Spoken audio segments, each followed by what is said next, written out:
लग्न म्हटलं की वरात आली, वरात म्हटली की बँडबाजा आला आणि नाचणारे मित्रमंडळी सुद्धा आली। मात्र अहमदनगर मधल्या तारकपूर बस स्थानकावर रात्रीच्या वेळी हजर झालेली वरात थोडी वेगळी होती।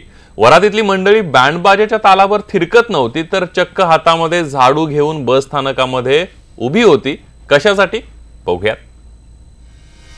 नववर्षाच्या पूर्वसंध्येला विवाहाच्या पवित्र बंधनात अडकल्यानंतर रोहित आणि निशाची वरात थेट येऊन थांबली ती अहमदनगरच्या तारकपूर बस स्थानकावर।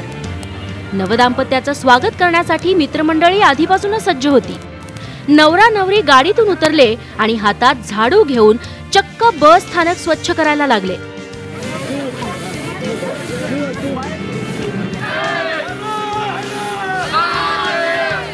रोहित आणि निशाचा हा पवित्रा बघून उपस्थितांना मात्र आश्चर्याचा सुखद धक्का बसला। समाजाला स्वच्छतेचा संदेश देण्यासाठी रोहित आणि निशानं आपल्या आयुष्यातला सगळ्यात महत्त्वाचा मुहूर्त साधला। लग्न आटोपल्यानंतर जगताप दाम्पत्यानं आर्ट ऑफ लिव्हिंग आणि युवा चेतना फाउंडेशनच्या मदतीनं तारकपूर बस स्थानकावर स्वच्छतेची वरात ही संकल्पना यशस्वीरित्या राबवली।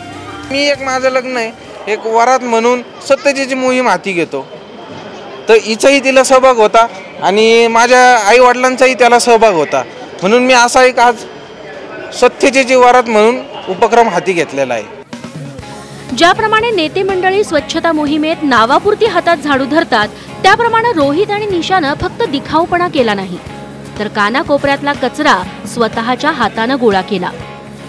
आम्ही मागच्या 5 वर्षापासून नगर शहरामध्ये वेगवेगळे स्वच्छतेच्या जनजागृतीसाठी आणि जे लोकांच्या लक्षात येतील, ज्याच्यातून लोकांचं परिवर्तन होईल असे काही उपक्रम राबवत असतो आणि लोकांना प्रोत्साहित करत असतो स्वच्छ आणि सुंदर राहण्यासाठी। आपलं लग्न हटके व्हावं अशी जवळपास प्रत्येक वधूवराची इच्छा असते। त्यात अनेकांच्या लग्नात बडेजावपणा जास्त बघायला मिळतो।